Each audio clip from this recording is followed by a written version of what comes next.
P&L में क्या है जी? Loss, balancing. ठीक है जी, ये होना चाहिए था। अच्छा, आपके ना पहले 2 सफ़े चल रहे हैं, पता है ना आपको? सॉरी, अगला सफ़ा चल रहा है वर्किंग वाला, ठीक है ना? ये होना चाहिए था। इसमें अगर आपको अक्यूमुलेशन कैलकुलेट करने के लिए कोई वर्किंग करनी पड़े, इसी के नीचे करो।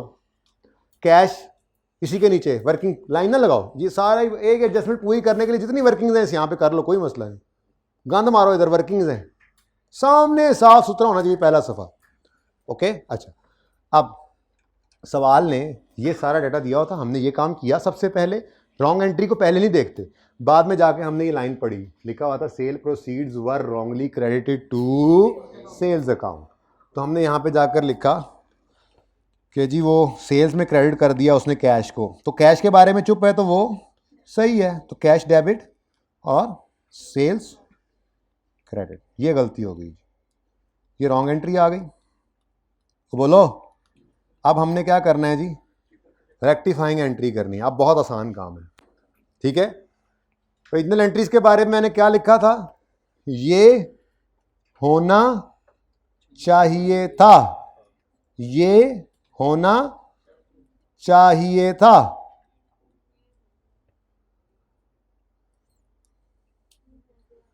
ये होना चाहिए था। और रॉन्ग एंट्री ये हो गया है या ये हो चुका है, ठीक है? जो मर्जी लिख लो, ठीक है? अब सही करना है ना, तो ये जुमले हमें सही करवाएंगे, ठीक है? ओरिजिनल और रॉन्ग से सवाल करने हैं 1 बाय 1, ठीक है? सारी रेक्टिफिकेशन ऐसी ही होनी है, इसलिए सुन के आप जा सकते हैं, वैसे भी टाइम है 2-1 मिनट। अक्यूमुलेटेड डेप्रीसिएशन डेबिट होना चाहिए था 3 से। अक्यूमुलेटेड डेप्रीसिएशन डेबिट होना चाहिए था 3 से। क्या डेबिट हो गया? तो क्या करोगे? जो होना था नहीं हुआ वो कर लोगे।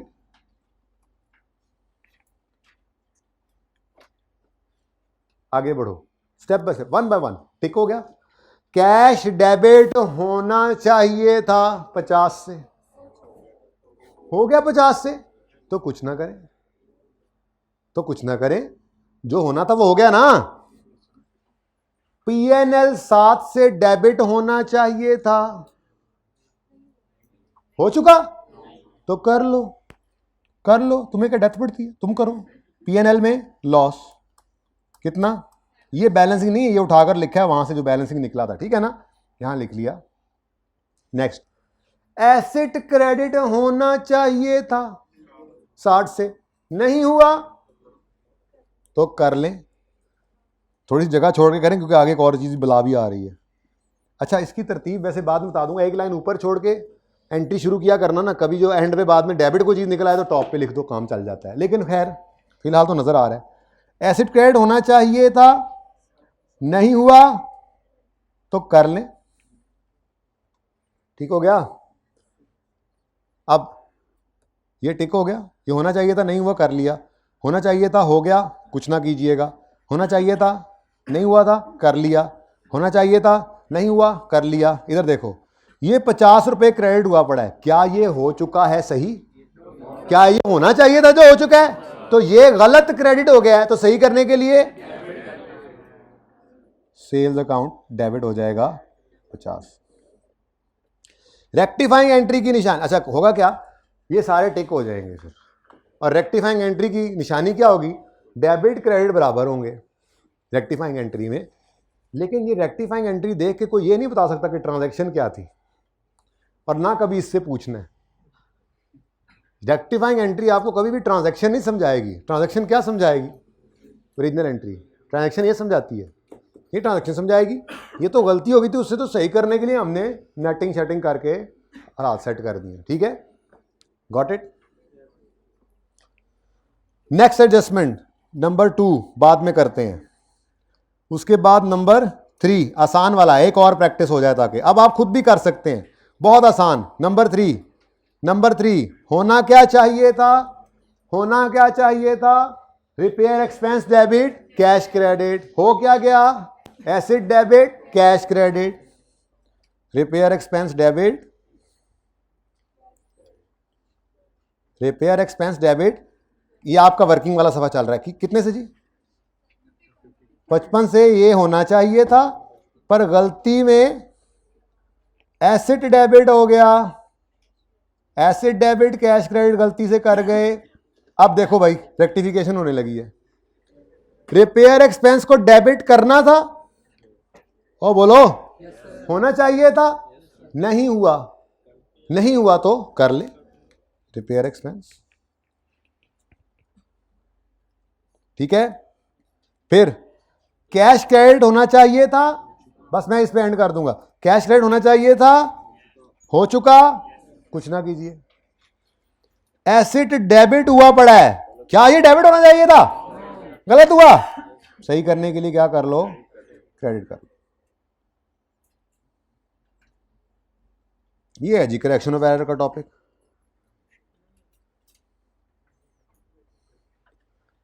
कोई मुश्किल नहीं है, कुछ दुनिया में मुश्किल नहीं है। आप लोगों की सेल्फ डिसिप्लिन वाली आदत ये बन जाए, ये मुश्किल है।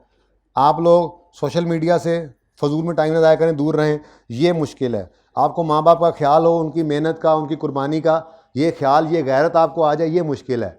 बाकी FAR1 मुश्किल नहीं है। नेक्स्ट, होना क्या चाहिए था, ये आप पढ़ के आइडेंटिफाई करेंगे, ठीक है। एडवांस डेबिट कैश क्रेडिट हो क्या गया, एसेट डेबिट कैश क्रेडिट, ये अब जल्दी से कर लेते हैं। होना चाहिए था एडवांस डेबिट, कल से तुम ना आना क्लास में, जो बैग तुमने बंद किया ना इसको बंद ही रखना, कहीं और जाके खोल लेना, ठीक है। एडवांस डेबिट कैश क्रेडिट कितने से, और गलती से क्या कर दिया,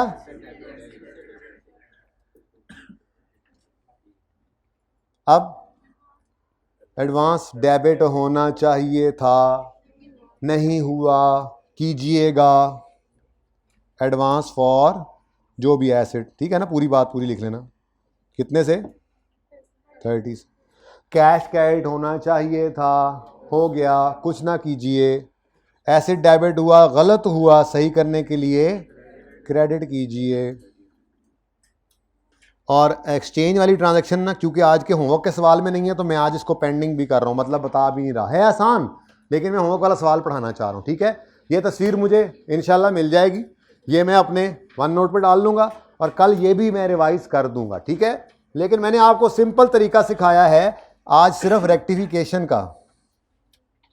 अब आप कहो कि सर हमें आपने डिस्पोजल की एंट्री तो पास करना सिखाई नहीं है, तो मैं फिर दीवारों में टकरे मारूंगा अगर ये कहोगे तो। अब ये कुछ मेरे दुश्मन हैं जो चाहेंगे कि ऐसा हो, तो कह देंगे तो मैं मार दूंगा ऐसे ऐसे करके, दूर है इधर दीवार। अच्छा जी,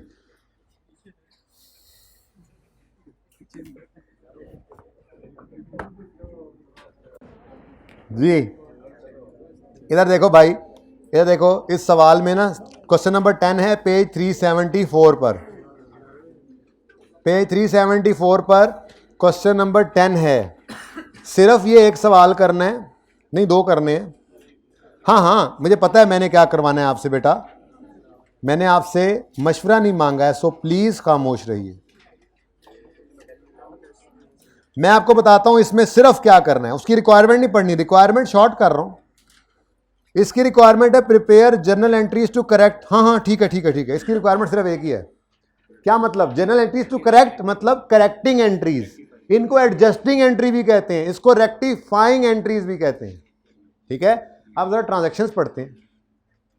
following errors were identified by auditors, advance paid 50,000 on यकम अगस्त 10, हमारा साल है 31 दिसंबर 10 वाला, यकम अगस्त 10 को एडवांस पे किया 50 का for purchase of machinery to be delivered in 11 is debited to machinery. क्या ख्याल है, होना चाहिए था एडवांस डेबिट कैश क्रेडिट, हो गया मशीनरी डेबिट कैश क्रेडिट, सही करोगे, मशीनरी डेबिट एडवांस क्रेडिट, नहीं sorry advance debit machinery credit, जो भी करना है आपने करना है, तो होमवर्क है, लेकिन सिर्फ ओरिजिनल रॉन्ग रेक्टिफाइंग। और अभी डेप्रिसिएशन का इंपैक्ट भी नहीं सोचना, मैं कल खुद सोचवाऊंगा तब आगे बढ़ेंगे, ठीक है। जितना कह रहा हूं उतना करना है। रिपेयर कॉस्टिंग 10 ऑन यकम April have been debited to machinery, हो ये रिपेयर डेबिट कैश क्रेडिट होना चाहिए था, हो गया asset debit machinery debit cash credit, तो सही करने के लिए रिपेयर को डेबिट करेंगे, मशीनरी को क्रेडिट करना खुद है, तीनों स्टेप्स में अलग अलग। ना कोई डेफिसिट इंपैक्ट देखना है ना सोल्यूशन देखना है, मतलब सोल्यूशन पूरा एक एंट्री कम है ना, डेफिसिट इंपैक्ट कल सिखाना है, ठीक है। तो एक ये होमवर्क हो गया, लेकिन ओनली क्या, ओनली ओरिजिनल रॉन्ग और रेक्टिफाइंग एंट्रीज। डेप्रिसिएशन इंपैक्ट समझ में आता हो तो कर भी लेना, लेकिन मैंने अभी नहीं करवाया, कल सिखाऊंगा। अगला होमवर्क स्ट्रेट लाइन वाले भी रहना चाह रहा हूं ना मैं, वैसे रिड्यूसिंग बैलेंस वाला भी हो सकता है, वो आप कर सकते हैं डेफिसिट इंपैक्ट ना निकाले तो, लेकिन मैं फिलहाल स्ट्रेट लाइन पे रखता हूं, बल्कि ये भी करें। ये होमवर्क बेटा मैंने जो मशवरा नहीं मांगा तो चुप रहा करो ना। Following errors are identified by auditor, 10 वाला साल है। Advance paid for machinery is to be delivered on 31 March is debited, same adjustment, ये सेम है। यहां है installation paid for machine is debited to repair, ये उलट हो गया। कैपिटल वाला एक्सपेंस था रॉन्गली, ओके। अब जो भी है, ये भी दोनों सवालों की सिर्फ ओरिजिनल रॉन्ग रेक्टिफाइंग एंट्री हो सकती है। डेप्रिसिएशन इंपैक्ट जब निकालना ही नहीं है फिलहाल, तो इन दोनों एडजस्टमेंट्स के अंदर आप इसको इग्नोर कर दें, इसको भी इग्नोर कर दें, ओके। सिर्फ ओरिजिनल रॉन्ग रेक्टिफाइंग। तीसरा सवाल ये करना है, इसमें 3 एडजस्टमेंट्स, 2 ही हैं इसमें भी यार, चलो अब ये ज़रा अच्छे हैं। मशीनरी कॉस्टिंग 50 परचेज ऑन 1 अप्रैल, पुरानी बात, वॉज सोल्ड ऑन 30/9/10 हमारे साल में फॉर 80,000, यहाँ तक ओरिजिनल एंट्री है। ये आप सारा कुछ बनाओगे खुद से, कॉस्ट गिवन है, क्रेडिट करोगे, अक्यूमुलेशन कैलकुलेट करोगे, कैश गिवन है, गेन लॉस निकल आएगा, ये आपको करना पड़ेगा ओरिजिनल एंट्री। अब आगे वो कहता है sale proceeds are credit to, ओ लॉन्ग एंट्री जाके लिखोगे कैश डेबिट मशीनरी क्रेडिट और रेक्टिफाइंग करोगे। कोई डेप्रिसिएशन इंपैक्ट नहीं निकालना, सिर्फ जितना सिंपल काम करवाया उतना करना है, ओके। मशीन परचेज हुई, having cost of this was sold in this at a gain of, technical बात है, सेल प्रोसीड क्रेडिट, ओ कैश डेबिट सेल क्रेडिट, जो कुछ करवाया ना वही है, ओके। सिर्फ ओरिजिनल रॉन्ग रेक्टिफाइंग, मेन वाली डेप्रिसिएशन का इंपैक्ट नहीं सोचना कि उसके बाद क्या होगा, डेप्रिसिएशन मैं खुद सिखाऊंगा, ठीक है। ओरिजिनल रॉन्ग रेक्टिफाइंग, ये दोनों सवालों की, बल्कि तीनों की आपने करके आनी है। बाकी ये सवाल कंप्लीट कतन नहीं है, इन सवालों में डेप्रिसिएशन इंपैक्ट भी निकलवाऊंगा, आपको एडजस्टेड अकाउंट बनाने भी सिखाऊंगा, ये कल कंप्लीट होगा जाके। आज सिर्फ बेसिक नॉलेज दिया है और चलना फिरना, ठीक है। इसको किसी रफ सफे पे करना, मेन नोट्स से भी मत करना जो आपके बन रहे हैं, ठीक है। मेन नोट्स कल से, फिर जब पूरी बात हो जाए तब बनाना, किसी एक सफ़े के ऊपर कर लेना, लेकिन चेक करूंगा मैं ये तीनों सवालों के अंदर ओरिजिनल रॉन्ग रेक्टिफाइंग, सिर्फ एडजस्टमेंट्स को पढ़ के, ठीक है, और कोई डेप्रिसिएशन इंपैक्ट नहीं निकालना। अल्लाह हाफिज़।